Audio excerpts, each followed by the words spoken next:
Many people aspire to read challenging books, be it the classics, philosophy, serious nonfiction, or more literary works that lean away from the genre side of things. In other words, a lot of people aim to become better readers. So today, I'd like to share a few tips that I have found useful on my journey to becoming a better reader.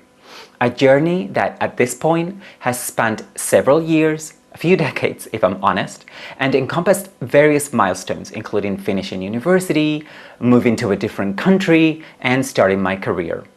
While doing all of that, I have managed to not only increase the amount of books I read, but also improve the way I read.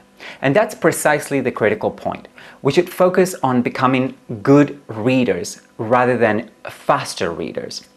I am a firm believer in prioritizing quality over quantity when it comes to reading. If you told me that you only read one book all year, but you read it deeply and it was a challenging book that you had to work at, I would be thrilled for you. In fact, I would find that more impressive than if you said you read 100 books this year, especially if you didn't get much out of the majority of those books. So let us focus on enhancing our reading experience and becoming better, more thoughtful readers together. I know that I've intentionally slowed down my reading and read a bit less recently, which I feel really good about. However, it is one thing to say we want to become better readers, but it's quite another to put that into practice, especially if you're not sure where to start. So let's discuss that today. The first point I would like to make is that reading is a lot like physical exercise. I say this for several reasons. Just as many people want to be in better shape, but find going to the gym challenging, I'm one of those people. There are also those who wish to have read many good books and understood them well, but struggle to find the motivation to pick up the books and do the actual work. Reading can sometimes be perceived as boring, a little painful, or difficult to get into. So drawing on the exercise analogy, we can say that whatever faculties you use when you read, whether they be faculties of the mind, the soul, or even the eyes, they need to be developed. Just as we develop our physical muscles through regular workouts. If you haven't been reading much lately and decide to pick up works by the likes of Homer, Dante, Cervantes, or Goethe, or even shorter pieces like poems by Emily Dickinson, you shouldn't expect these works to be easily accessible or instantly comprehensible to you. Just as returning to physical exercise after a break can be painful and challenging, so too can engaging with complex texts if your reading muscles are out of shape. These faculties we use when reading need to be developed and trained, which means gradually increasing both the intensity and duration of your reading sessions. But it's important to start slowly and gradually at first.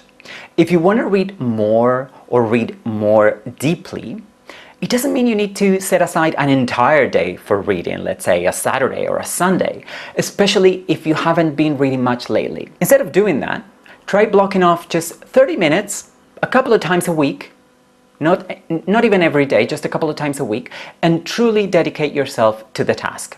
Over time, you'll find that your attention won't drift as much, and you'll be able to read for longer periods while gaining a deeper understanding of what you've read. Just like with exercise, building up your reading muscles takes patience, persistence, and consistent effort. Essentially, if you want to become a better reader, you need to practice. But I'd like to offer a few more practical tips, okay, that might not be so obvious to you. Firstly, I recommend trying to read books more than once, especially when it comes to nonfiction or philosophy. As someone who went to graduate school, I can tell you that I've never been able to intelligently discuss a piece of writing, a work, whether it's a book or just a short article, after just one read. Often when we first approach a work, a written work, we don't fully grasp the author's intent or meaning, particularly in the early stages. Since we can't see the intended message or the thesis being argued for, it is challenging to understand how the foundational pieces will come together to support or potentially fail to support the conclusion or overall message. Evaluating a book or an argument within a book is often a holistic process, so we need to understand the whole to comprehend the individual parts, even while those parts help us understand the whole, okay? I found the best way to do this is to read a book or an article at least twice, but let's say just twice, okay? So the first time you read it, you'll just get the gist or the plot if you're reading a novel. You will read the book fairly quickly, trying to identify the author's main point or what they want you to understand or believe, or just what happens in the story if we're talking fiction. Once you think you've grasped that, you can then go back and do your slow, more in-depth read. This approach will help you gain a deeper understanding of the work and better engage with its key ideas and arguments. Now, this does not mean you have to do the slow read immediately after the fast first read. In fact, you might want to take some time between the two, okay? I think that's really helpful. Going over the material for a second time is tremendously helpful though, because now that you understand the main point of the work, you can see how all the smaller pieces come together. This approach might be, it is true, more challenging to apply to fiction, as we typically don't like to read novels within a short period. I'm guilty of that, okay? So that is why I say that this tip is more useful or particularly useful for nonfiction, and I know that a lot of you read nonfiction. Now, my second piece of advice is that you will want to take notes, but don't take the notes while you're actively reading. Many people get hung up on taking notes as they read, whether it's a work of history, philosophy, or even a novel or a poem.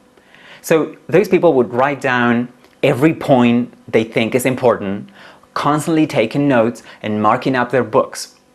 Unfortunately, a lot of those notes are not going to be helpful.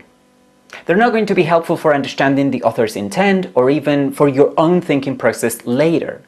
Plus, the sheer volume of notes can make sorting and sifting through them quite difficult.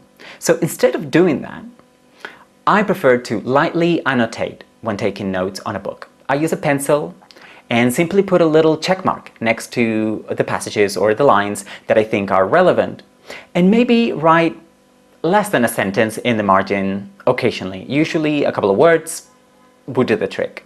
Sometimes if I'm feeling fancy, I use brightly colored book tabs to mark quotes that I think are relevant.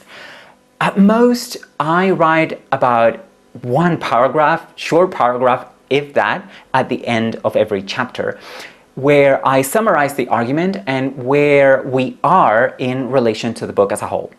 Now, this should take no more than 10 minutes per chapter, if that. By the end, you're left with at most 1.5 pages, or 2 pages maybe, of notes and some succinct annotations. What does that do? You've set yourself up for your second read. Now you're prepared to go back and read the book slowly again, deciding which passages to turn into more detailed notes. Remember, your notes are a limited resource, a very limited resource, because you need to be able to understand them all and piece them together to form a cohesive understanding of the reading material. Taking a more deliberate approach to note-taking can make a significant difference, I promise you that, in your ability to comprehend and recall what you've read. So as you read the book for the second time, you can revisit the passages you've marked and decide which ones truly deserve to be turned into detailed notes. That's where you can add some of your own commentary without wasting time. Now that you've decided to read a book twice and take notes in an intentional manner, the third step is to pick the right books. And this is so important. Many people just decide they want to read more, and there is real value in reading widely. But what can often happen is that when you look back at all the books you've read, you realize there is no narrative to your own reading journey. You just picked books that sounded interesting at the time, and I've done that so much and I regret it. Because, even though sometimes reading a book just because it sounds interesting is great, most of the time you should be choosing books for a good reason if you want to be a better reader. So figuring out those reasons might be easier if you're a student that is engaged in a particular subject, like the Victorian novel, French realism, postmodern American fiction, continental philosophy, whatever. However, most of you watching this video aren't probably doing academic research. I am not anymore. You just want to read more and get more out of what you read. So you're not picking books based on how they will further your learning necessarily. So let me give you a couple of sample reasons or questions you might want to ask yourself to decide what books you want to read, okay? So are you interested in a particular topic? Do you want to explore a specific author's works?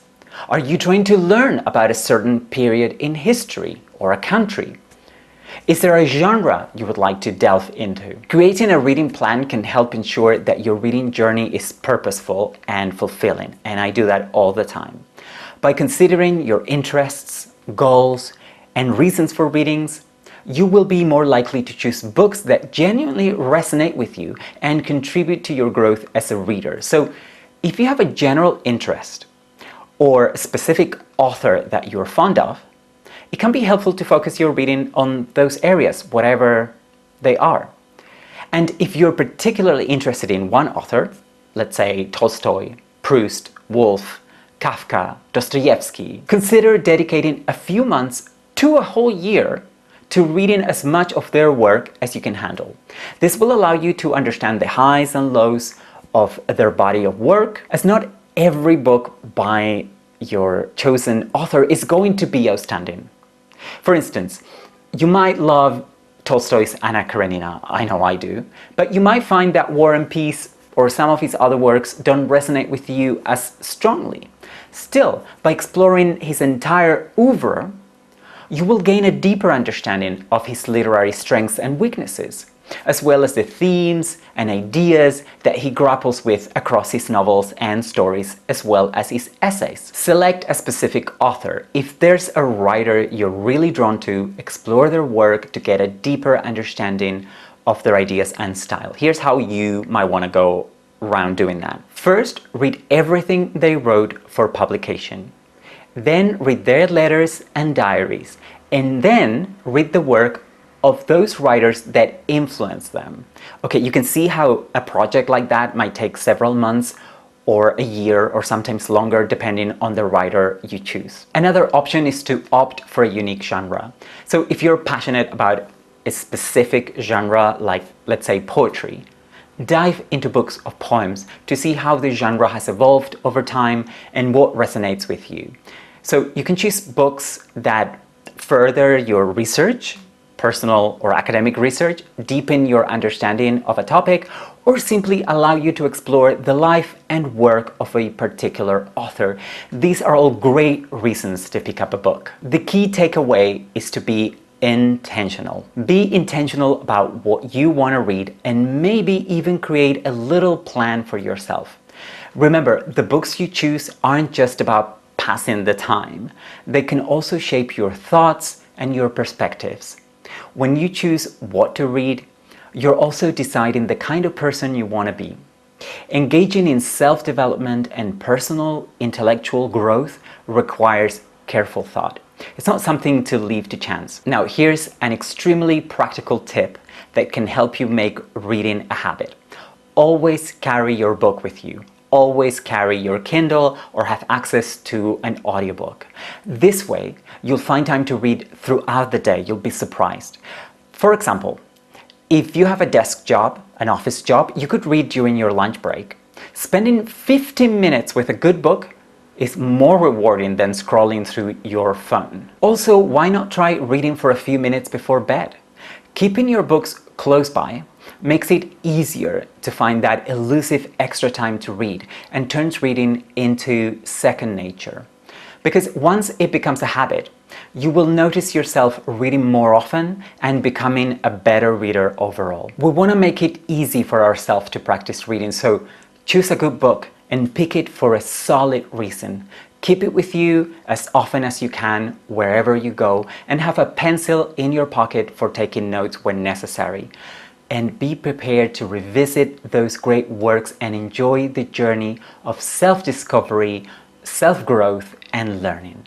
That's all for now, and I'll chat with you next time.